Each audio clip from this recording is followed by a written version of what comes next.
A mother living a secret double life goes missing. Her body is found 2 hours from her home. What happened to Paige? What was her secret?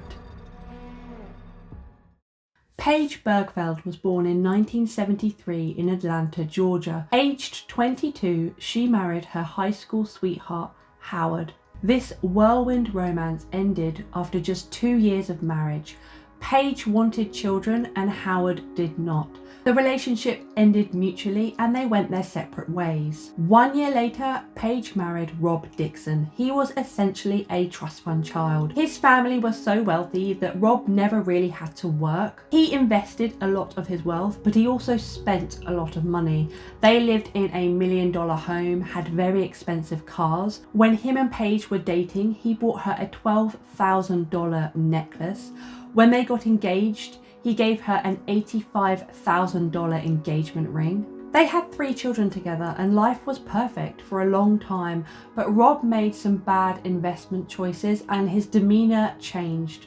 He began to get very aggressive. He got angry and fought with Paige a lot. On one occasion, Paige called 911 stating, "My husband and I were in a fight and he was supposed to watch my children while I went to work. He said that when I came home, I would find them all murdered." The fight continued for some time and eventually Rob was arrested and charged with assault for punching and slapping Paige. In 2006, after 8 years of marriage, the couple divorced. Paige got custody of the children as well as the home, along with its $6,000 a month mortgage. That's a lot of money now, and we're talking about nearly 20 years ago. Paige was determined to provide stability for her children, so she hustled. She started up businesses including dance studios for kids. She sold nursing slings to new mothers and also sold cookware. Age 34, divorced twice with 3 children, Paige begins to look back fondly at the romance she had with her first love, Howard. Looking for love, she wonders whether the relationship they had could be rekindled. She reaches out to him and they agree to meet up at a midway point 2 hours from Paige's home in Eagle, Colorado. They met up, enjoyed a picnic, had a lovely date, and then Paige left at around 7 p.m. to head home. Paige lives in this lovely house in Grand Junction, Colorado. By 11 p.m. that evening, her children are beginning to get scared. Their mother isn't home and she was due home around 9 p.m. They had been left with a babysitter who doesn't speak very good English, so there's a lot of confusion. The eldest child is just 8 years old, so not really capable of making decisions for themselves, like to call 911, like what should we do? This is an emergency situation. They call their mother's mobile countless times, but there's no answer, and this is what's frightening them as their mum always answers the phone. As the babysitter speaks a different language, they all end up just kind of going to bed, confused, upset, not knowing what to do.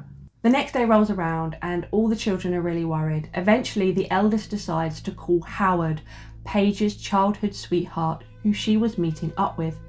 He answers the phone and tells them immediately to get their babysitter to take them to the police station to file a missing persons report.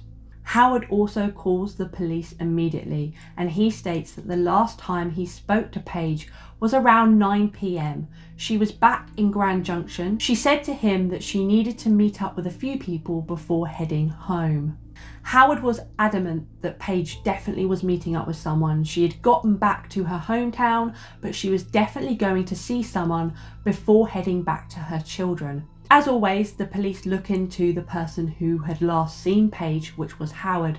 They immediately rule him out. When they look at cell phone records, they can see that that phone call did happen and Paige was in Grand Junction and Howard was in his hometown, Denver, 4 hours away. They also look into Paige's other ex-husband, Ron, but immediately rule him out as he now lives in Pennsylvania, miles away, so couldn't have anything to do with it. A search begins and over 100 local residents come out to help look for Paige. Police also have the sniffer dogs out searching for this mother of 3. Later in the evening, they get a 911 call saying that there's a fire at some remote industrial lot. When they get there, they discover Paige's car up in flames. This doesn't look good, as it's clearly arson and someone is trying to cover up evidence. When they look further into the car, they see that the driver's seat has been pushed all the way back, as if someone very tall had been driving the car. Paige was only 5'4", so she physically wouldn't have been able to reach the pedals at this distance. In the boot, they discover Paige's diary, and the last 4 pages have been torn out. This definitely looks like foul play, and someone is trying to destroy evidence. With not much to go on, the police decide to look back at Paige's phone. So the last phone call she made was to Howard at 9 p.m, but she also received 3 other calls that day from an unknown number. When looking through her phone, they discover that Paige led a secret life. She ran an escort agency and was an escort herself. She listed herself on websites under the name Carrie. She had many numbers belonging to men in her phone book.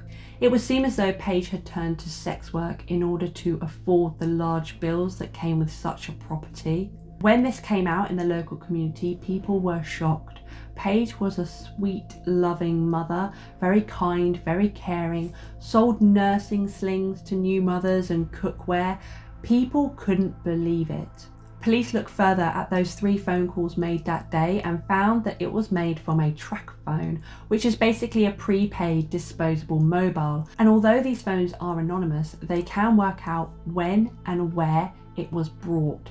This phone was purchased at a local Walmart, and when police go through the CCTV footage, they see a tall man in his 60s purchasing the phone. This man is Lester Jones.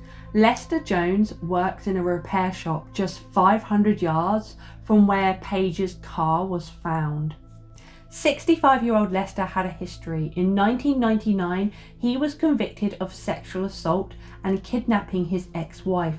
He was also very tall at 6'5", which correlates to the driver's seat being pushed all the way back. Police get a warrant to search Lester's workplace, and they find an absolute treasure trove of things signalling that Lester led a double life under the name Jim. These things included Viagra, toupees, condoms, lengthy notes written about escorts, including their personalities, what sex acts they would perform, what bra sizes they had. They also found cookware equipment that Paige sold on one of her side businesses. Sniffer dogs also identified the scent of Lester Jones in the front seat of Paige's car. When Lester was brought in for questioning, he flat out denied anything. He denied that that was him on the CCTV. He denied knowing Paige. He denied having that phone. He just absolutely was like, no, that's not me. I didn't do any of that. When he was questioned about the whereabouts he was on the night that they found Paige's car, he admitted that he was in the repair shop 500 yards away, but said he had no involvement in that crime. It's just a massive coincidence that he was there at the same time. Although this may seem like an open and shut case, the police couldn't charge him. Without a body, it would be really difficult to prove beyond reasonable doubt that Lester had murdered Paige. So they let him go, and he was a free man. 2 weeks later, a motorist travelling down Highway 50 pulls over because he's got a flat tyre. He gets out to fix it and sees that there's a checkbook on the side of the road. When he picks it up, he realises that this checkbook belonged to the missing woman, Paige Birgfeld. He contacts police, and they immediately come out and begin searching the area all the way down that highway, and they find a multitude of things belonging to Paige, including clothing, children's medical cards. They think that Paige was kidnapped, and as this car was hurtling down this highway, she was chucking things out of the window in order to provide the police with some sort of breadcrumb trail as to what had happened to her. She knew she was in trouble. She knew this probably wasn't going to end well. So her solution was just to throw any identifying stuff that she had on her out of the window down this highway.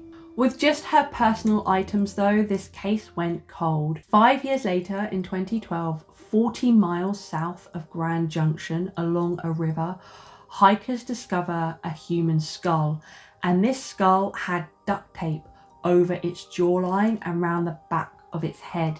It was very clear that this person had probably been murdered. Police search all along the Gunnison River and find bones and remains scattered about a mile down it. Through dental records, they confirmed that these remains were Paige Birgfeld. A year later, in 2013, Paige is officially announced as dead.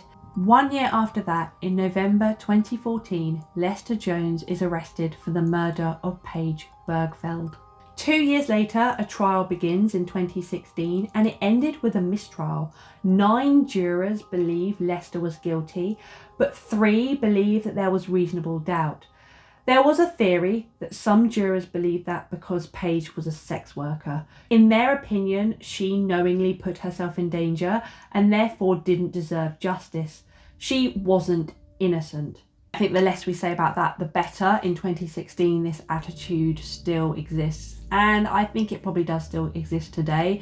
People just believe that sex workers don't have a right to justice, that they're less of a human, less deserving, not innocent, placing the blame on the victim rather than the perpetrator. 1 month later, a trial is resumed, and this time Lester's ex-wife testifies, saying that he was out that evening and that she suspected him of seeing other women. The jury came back with a verdict of guilty, and Lester was given life without parole. Paige and her family finally got justice after nearly 10 years. That was the case of Paige Birgfeld. Sorry this one has come out a bit later. My youngest child has decided to wake up at 4 a.m. every day, so I've been a bit tired. But yes, I'm definitely going to keep continuing. There will be another one at some point. Just click the notification button and I'll see you in the next one.